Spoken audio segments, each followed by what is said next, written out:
Hello students, so today we will discuss a lecture based on the topic of capacitance. Okay, so we will be discussing the concept of capacitance. We will discuss the concept of capacitance. Now, what is a capacitance? First of all, let us try to understand. See, this property is basically the property of a conductor or a metal. Capacitance is a property of a conductor or a metal. Now, what is this property? This property tells the ability of the conductor to hold or store the charge.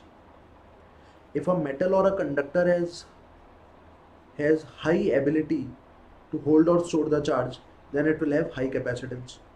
If it has low capability to store the charge, then it will have low capacitance. So basically what is a capacitance is, it is nothing but the ability of a conductor or the ability of a metal to hold or store the charge on its surface. Okay, so let me write this particular definition. What is capacitance? It is the ability of a conductor or metal to hold or store the charge. Okay, the metal which has high ability to store the charge will have high capacitance, which has low ability to store the charge will have low capacitance. Now with this definition, a question arises. The question is that can we have a conductor which has infinite capacitance? Can we store infinite amount of charge on the conductor? The answer is no. We cannot store infinite amount of charge on a conductor. Let me tell you the reason for this. So the second point which I want to write is that any conductor or any metal can store the charge up to a maximum level only. There is no infinite charge storing capability for any conductor. So any conductor or metal can store the charge up to a maximum level and there is a reason for this. Let me tell you the reason. So what happens is, let us suppose we take a conductor. Suppose this is our conductor. Okay, this is our metal, and inside there is the material of the body. This is the material of the body.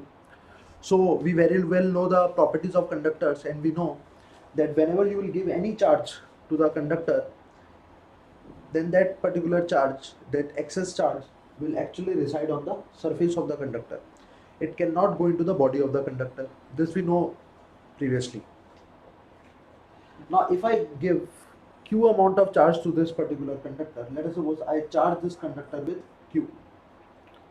So this charge will distribute on the conducting surface. It will distribute like this. This charge will distribute like this.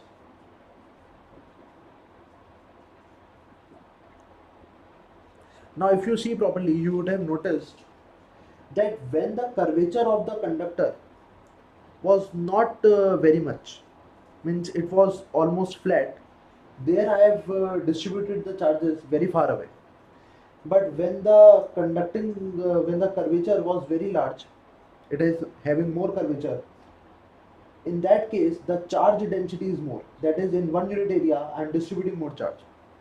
And this is happening because we know that the charge density sigma is actually inversely proportional to the radius of curvature. We know this property, that the charge density sigma is actually inversely proportional to the radius of curvature. That means the region where the radius of curvature is high, that means it is a flat surface, there the charge density will be less, and the region where the radius of curvature will be less, that is a more curved part, there the charge density will be more. So I have distributed it like this. Now what will happen? Since I have distributed positive amount of charge on this particular conductor, so what will happen is that there will be an electric field outside the surface of the conductor, and we know by the conducting properties, that the electric field will be perpendicular to the surface of the conductor. So electric field will be in this direction, electric field will also be in this direction, it will be in this direction, it will be everywhere, but it will always originate perpendicular to the conducting surface. So this is the direction of what? Electric field. Now the question is that where is the electric field maximum? Suppose if I ask you, I have drawn some electric field lines, and let us suppose I ask you that where the electric field is maximum out of these electric field lines. So the answer is the electric field will be maximum where the charge density is more. Charge density is maximum in this region, so here only the chance of maximum electricity will occur, because we know that electric field is actually equal to, just outside the surface of the conductor, electric field is actually equal to sigma by epsilon naught, where sigma is the local charge density at that point. So it is basically equal to sigma by epsilon naught. So the more the charge density, the more electric field will be there. That means that in this particular case, maximum electric field will occur at this particular region. So I have drawn here E max. What will happen due to this electric field? What will happen? See, the surrounding region of this conductor will be an insulator. Suppose we have kept a conductor in air. So the surrounding region is air. Air is an insulator. So what happens actually is, because of this electric field in this region, the dipoles of insulator medium, corresponds to a dipole. In insulator, there are actually dipoles. So the dipoles corresponding to this particular region, this insulator region, will experience a force due to this electric field. How? Suppose I take any dipole here. Suppose I take a dipole. Now what electric field does? The dipole contains two charges, one positive and one negative. So what will electric field do? Electric field will repel the positive charge of the dipole and will attract the negative charge of the dipole. So therefore, a polarization will happen in the atom of insulator, and the polarization will be like this, that positive charge will come here, positive charge will be repelled, so positive charge will come here and negative charge will come here. There will be some polarization, a dipole moment will be developed in the atom of the insulator, and it will be like this. Now as I increase the electric field, suppose electric field is in this direction, as I increase the electric field, how I am increasing the electric field? The electric field is being increased by increasing the charge, because I want to know what is the maximum capability or what is the maximum level up to which the charge can be stored. So I am continuously adding charges to this conducting surface. The more charge I will add, the more charge density will be happening. The more charge density will be happening, the more electric field will be strong. And if electric field is strong, the forces with which electric field is applying on positive charge or negative charge, that will also increase. So positive charge will be repelled by the electric field in the direction of electric field. Let us suppose it is Q into E, and negative charge will get attracted. Again, the force will be Q into E, but the direction will be opposite to the electric field because of the negative charge. Now what will happen? As electric field is increasing, these forces will also increase. And if these forces will increase, then a time will come when this particular dipole will break. When this particular dipole will break, what will happen? When this particular dipole will break, actually what will happen? Now the negative and the positive charges have separated. Now they are free to move. Now if I give more charge, suppose at a particular value of electric field, this particular breakdown occurs. This concept is called as dielectric breakdown. So at a particular electric field, let us suppose this breakdown occurs. So if I give charge more than this, if I exceed the charge more than this, then the electric field will ionize the surrounding dielectric, the surrounding insulator. On this negative charge, the electric field will apply force in this direction. On the positive charge, the electric field will apply force in this direction. So the electrons or the negative charge will move towards the conductor to nullify that extra charge which you are giving after breakdown. So after breakdown, these negative charges will nullify the excess charges which you are giving, and again the charge level will go to that particular level. So you wanted to increase the charge beyond this particular level, the maximum charge level, but as soon as you increase the charge, the electric field sends the electrons to the conductor, and the electrons and the excess charge nullify each other, and again you get back to that same charge. So I hope you understand that there is a limit up to which you can hold the charge. That is why any conductor, you take any conductor, it will always have a maximum capacity. It will not have infinite capacity or infinite capacitance. It will have a certain value of finite capacitance, but it will not have infinite capacitance. I hope you have understood the point which I wanted to dictate in this particular concept. And one more thing, there is a term which I am introducing. The term is that the electric field at which the surrounding insulator medium becomes a conductor, or the surrounding insulator medium dipoles break down, that particular electric field is called as dielectric strength of the material. That particular electric field is called as dielectric strength of the material, in simple language. So this is basically the concept of maximum charge holding capacity. I hope you have understood this particular point. Now let us proceed further and let us look more into the concept of capacitance. Okay, so I have made you clear on this particular case. So I am rubbing it, and let us go on to the next concept.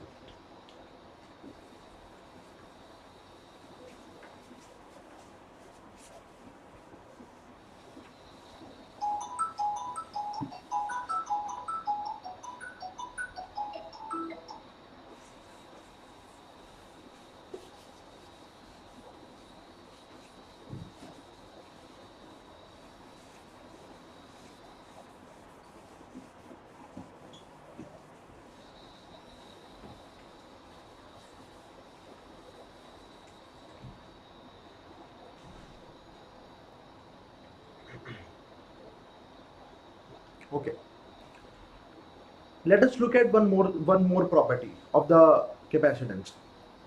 So one question might arise, the students may ask one question. That question is that, sir, we understood that capacitance is the ability to hold or store the charge, but on what factors the capacitance is depending? Is it depending on the charge? Is it depending on the potential which happens due to the storing of charge, or is it depending on any other factors? So let us try to understand on what factors capacitance of a conductor depends. Let us try to understand. So for that, I am taking two cases. First, I am taking a spherical conductor, and on the spherical conductor, let us suppose I give some charge. So it will be uniformly distributed. In spherical conductor, there is no problem. It will be uniformly distributed. Why? Because spherical conductor has only one radius of curvature. So everywhere charge density will be same. So it will be uniformly distributed on the surface of the conductor. And obviously there will be an electric field which will be outside. Electric field is outside. Okay, no problem. Again, if I give more and more amount of charge, electric field will increase. There will be a situation, there will be a extreme situation where the electric field will reach up to a maximum level. Electric field will reach up to a maximum level and dielectric breakdown will occur. That I have already explained in the previous case. So this is the first part, and I am taking any other conductor which is having shape like this only, but there is slightly difference. It is like this. Slightly I have made it like this. Again I will give the charge. Again I will give the charge. But as you know that where there is some sharp point, sharp edge, there the charge density will become more. So here the charge density will become more, and again here it will be like this only. So I have taken two cases. Again, electric field will be outside due to this also, but there is a difference. Here the electric field everywhere is same, but here the electric field at this part is more. So if I take this as E1 and this as E2, definitely we know that E1 is greater than E2. We know that E1 is greater than E2 because here the charge density is more because of the sharpness. Here the charge density is less. So here electric field is more compared to this case. Now suppose I give charge to both these conductors. So what do you think? In which case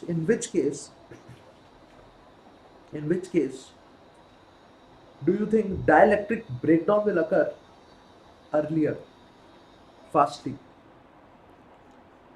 I hope you have understood the question. Let me give you the answer for this.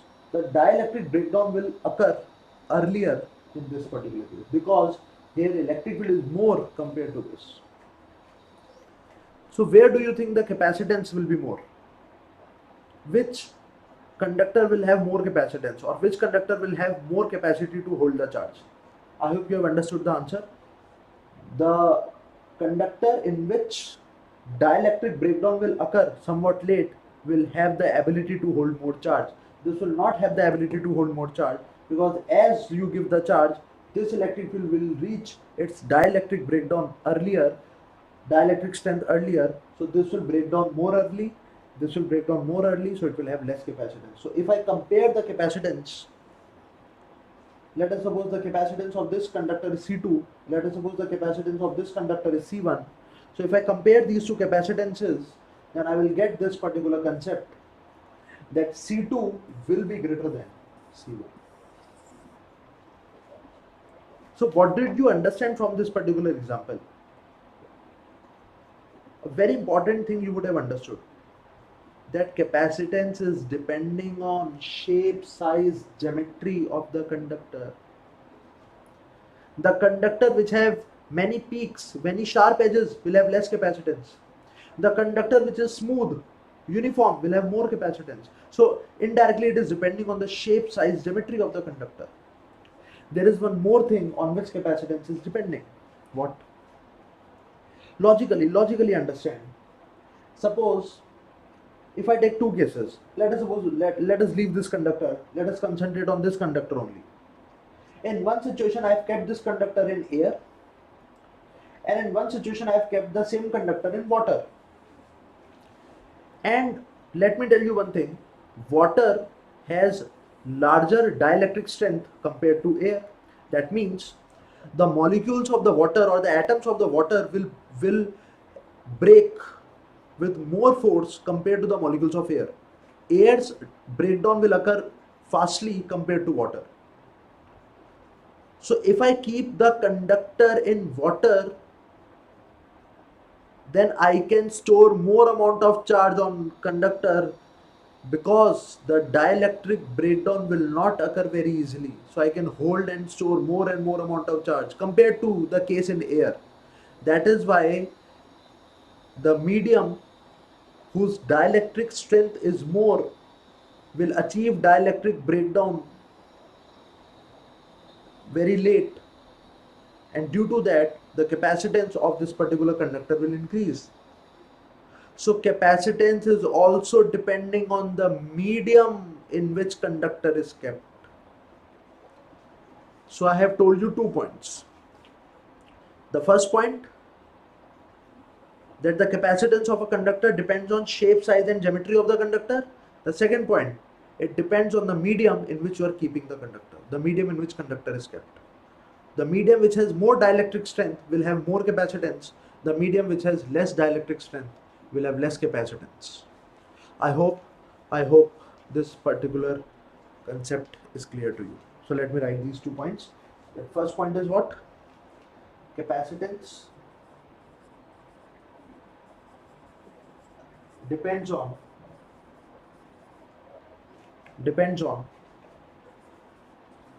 shape, size, geometry. Capacitance depends on shape, size, geometry of the conductor. First is this. The second point, capacitance depends on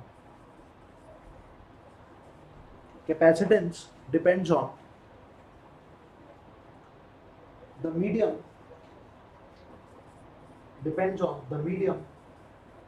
in which conductor is kept. The medium in which conductor is kept. Okay, I hope you have understood this particular concept. So till now I have only told you what is the logic of capacitance, what is the meaning of capacitance, on what factors the capacitance of a conductor depends. Now let me give you a formula of capacitance, how to calculate this capacitance. So let me go to the next concept. Okay, so I'm rubbing this, let me go to the next concept.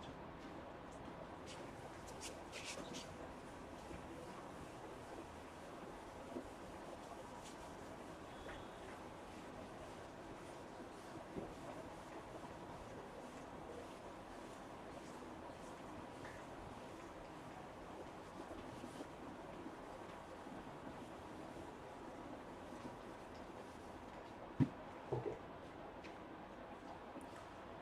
So next heading is capacitance of a conductor. Next heading is capacitance of a conductor. Let us suppose I have a conductor.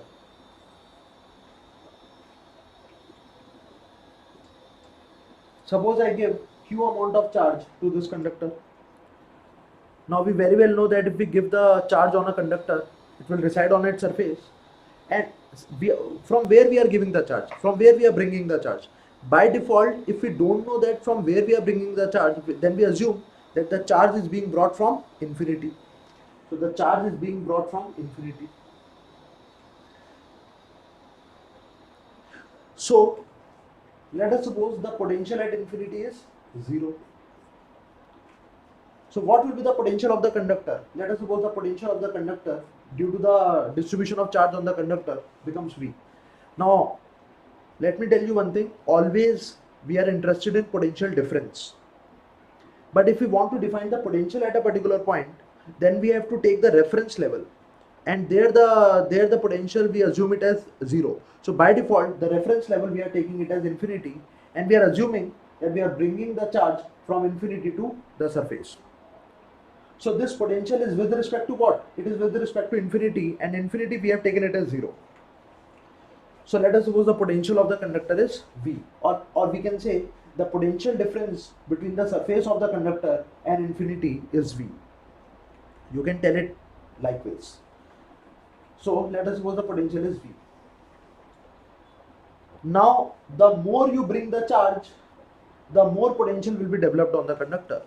So what we can write is the charge given to any conductor is directly proportional to the potential difference or we can say the directly proportional to the potential of the conductor if we assume the potential at infinity to be 0. So charge is directly proportional to the potential difference, and if we remove the proportionality sign, then we'll get a constant, and this constant is called as capacitance, denoted by C. So we have got a very important formula, that Q is equal to C into V, or we can write C is equal to Q divided by V. This is the same analysis, this is the same, if we compare it with the resistance, then resistance was voltage per unit current. In the same way, capacitor is charge per unit voltage. Was resistance depending on voltage and current? No, it was a material property. In the same way, capacitance is a constant for a particular conductor. It is not depending on the charge, or it is not depending on the potential difference. It is depending on, I already told you in the previous case, it is depending on shape, size, geometry of the conductor, and it is also depending on the medium in which you are keeping the conductor. So that I've already told you. So this is the capacitance, and this is equal to Q by V. What will be the SI unit? What will be the SI unit of capacitance? It will be, charge unit is coulomb, potential unit is volt, so it will be coulomb per volt, and this unit is called as farad. Mainly we'll use this unit as farad. See, 1 farad, I'll tell you just after this, 1 farad is a very large unit. 1 farad is a fairly large unit.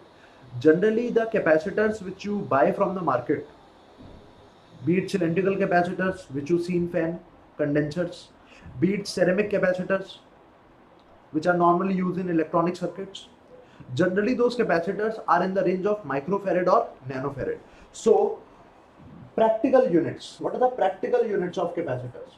And we will also use the capacitors, or we'll also take the conductors which have capacitances in that order. So what are the practical units? The practical units are uh, microfarad, denoted by mu f, or nanofarad, denoted by nf. Generally we'll use this unit, microfarad. Capacitance is a scalar quantity. Capacitance is a scalar quantity, and it is a non-negative quantity. It cannot be negative. It can always be. It is always positive. So capacitance is a scalar quantity, and it is a non-negative quantity. So this is the basic, the simple concept of capacitance of any conductor. I hope it is clear to you. This particular capacitance, the formula of this capacitance, Q by V, is a general formula. It can be applied to any conductor. What you have to do to find the capacitance of a conductor? You have to calculate the charge on the conductor. You have to calculate the potential difference on the conductor. You have to divide these two to get the capacitance. We'll find the capacitance of many capacitors in this particular course. We'll find the capacitance of parallel plate capacitor. We'll find the capacitance of spherical capacitor, the capacitance of cylindrical capacitor, and there are many capacitors. But the first thing which we have to do is to find the capacitance of a isolated spherical conductor. If you are having an isolated spherical conductor, then what is the capability to hold the charge on that surface, or what is the capacitance of that conductor? Let us try to understand that particular concept. Okay.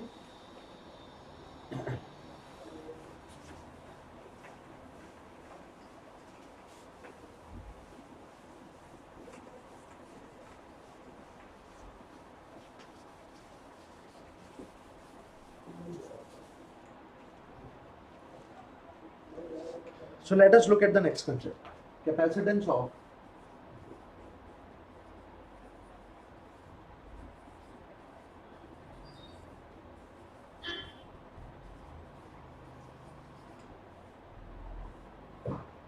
capacitance of a metallic sphere. Let us suppose I take a sphere and I distribute q amount of charge on the sphere. Since the sphere is a uniform body, so the charge will also be distributed uniformly. Let us suppose the radius of the sphere is r, and let us suppose the charge which I am giving to this particular conductor is q. So what will happen?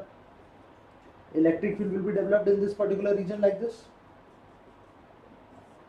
Electric field will be like this. Electric field will be like this. Now let us suppose on giving q amount of charge to this particular conductor, let us suppose the potential of the conductor becomes V. And again I am telling you, this potential of the conductor is with respect to what? Infinity. We have taken the reference at infinity, okay? Now we very well know that the potential on the capacitor, the potential on the conducting sphere is given by kq by r. This we have already discussed in the previous case. Potential is equal to kq by r, where k is 1 upon 4 pi epsilon naught. So if I want to understand what is the capacitance of this conductor, I'll use the basic formula which I've already told you, that capacitance will be equals to q divided by v. I'll put this value of v here, so I will get it as kq by r. The q and q will cancel out. Capacitance, I will get it as r by k. What is k? 1 upon 4 pi epsilon naught. If I'll put it, what I will get is 4 pi epsilon naught r. Now see, just in the previous case I told you that capacitance depends on two factors: shape size geometry, so it is depending on the radius, that means shape size geometry, and medium, it is depending on the permittivity, and permittivity is basically the electrical property of the medium, so it is depending on the medium and it is depending on the shape size geometry. So we have understood that capacitance for a isolated metallic sphere is 4 pi epsilon naught.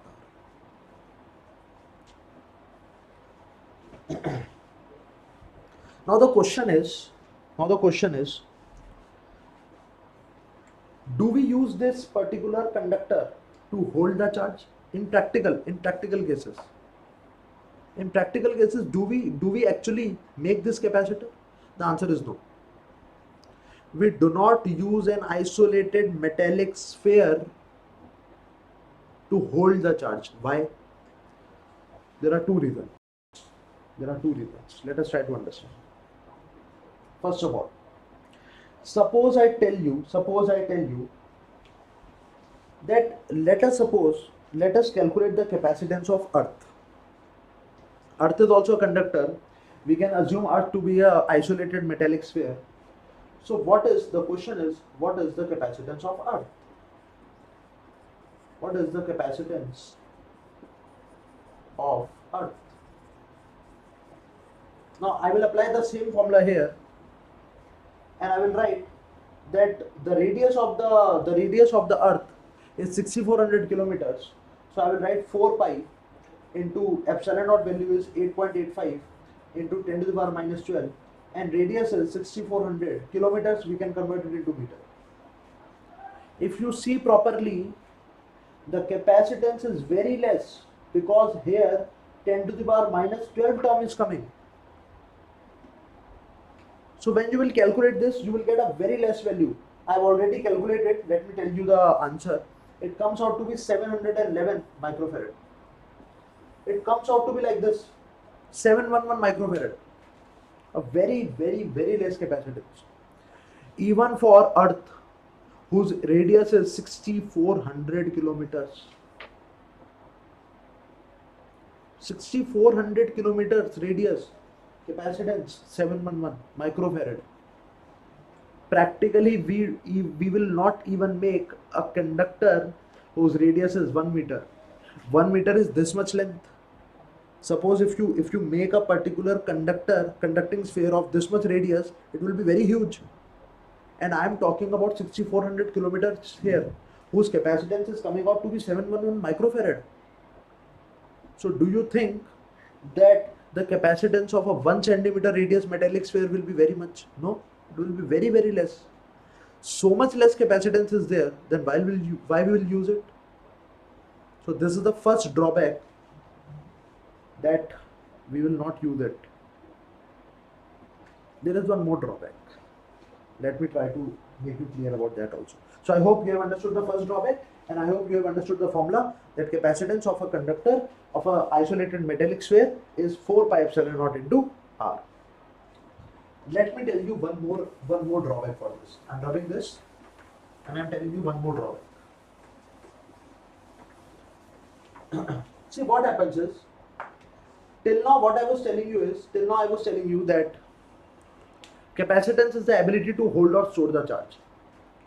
But as the charge is being stored, the energy is also being stored. Electrical energy or potential energy also is also being stored. Why? Because when you will bring the charge from infinity, when you will bring the charge from infinity or from any reference level to this particular conducting sphere, or we can say that as you are charging the conductor, basically you need to do work. External agent needs to do some work against what? Against the electric field developed. And if external agent will do work, then obviously that work done by external agent will be stored somewhere. So where it will be stored? It will be stored in the form of electric energy. Electric energy is always stored in the electric field. Wherever electric field is there, in any space, in any region, wherever electric field is there, there the energy will be also be stored. So what I can write is that the potential energy the potential energy of a conductor the potential energy of a conductor is stored in the form of electric field. The potential energy of a conductor is stored in the form of electric field. Wherever electric field is there, potential energy will also be there. Now see here, electric field is being distributed from where to where? Electric field is going from surface to infinity. So the potential energy of the spherical conductor is also going from surface to infinity. The potential energy of the conductor is also going from surface to infinity. That means in this particular metallic sphere, electrical energy is not confined to a particular region, it is distributed. We do not require distributed energy. We require an electrical energy which is stored in a particular region. Why? Because we use capacitors to get instantaneous amount of large energy. Suppose I want to switch on the flash of the camera or the flash of the mobile. In that I require more amount of energy instantaneously. From where will I get it? Battery cannot provide. Battery provides continuous form of energy. Slowly it provides energy. If I want sudden amount of energy, then I require a capacitor. And sudden amount of energy, instantaneous amount of energy can only be given when it is stored. It is not distributed. So that is why we do not use a spherical conductor as a capacitor, because it cannot hold charge, or if it holds charge then it is very less, capacitance is very less. And the second is the electrical energy is distributed, it is not stored. We want a device which stores energy, it is not storing energy. So the second drawback is that electrical, or we can say potential energy, is distributed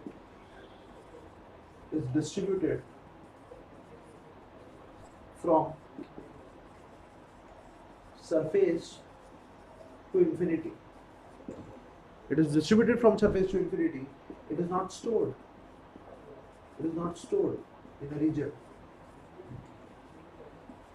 So we cannot get instantaneous amount of energy. One more example. If you see fan, what does the condenser of the fan do? What is the purpose for that? When the fan starts, it requires huge amount of energy to overcome its inertia. So in that case, it should have a device which delivers instantaneous amount of energy, large amount of energy, so that it may start. Once it starts, then the electricity supply can do the other work. But for starting the condenser or for starting the motor, you required large amount of energy in a very short time. For that, capacitors are required. Those capacitors which store energy in a particular region, and they deliver suddenly the all amount of energy when required. But this cannot do, because here the energy is distributed. You cannot collect that energy from surface to infinity and give. You cannot do that. So I hope this particular concept of capacitance, of capacitors, is clear to you. I'm tried to make this particular lecture very informative, so that each and every crystal concept is embedded in the mind. So you can watch this particular lecture and you can try to understand the base of capacitance. See, the base is always very necessary. If you are clear with the base, then the other things will happen automatically. But if the base is not clear, then you'll face difficulty in that entire chapter. So I hope this particular basic of capacitance is clear to you. We'll meet in some other class and we'll discuss the rest concepts. Thank you very much.